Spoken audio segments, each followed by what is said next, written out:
Alright, so when you preview your floor plan, it should show dash lines and everything is present. And the one missing piece here is what we call the roof lines. So roof lines should show a dash line above.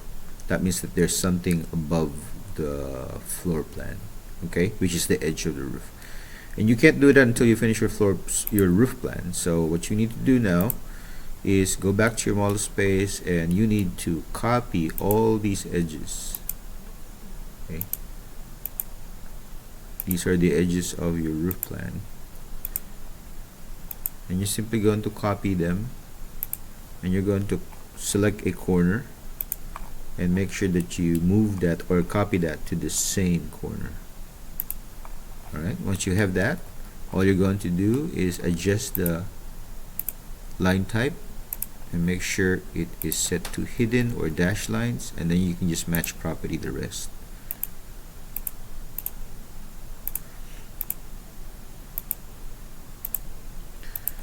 There you go. Okay, and then you go back to your layout and then do a preview. It should show the roof lines. Okay,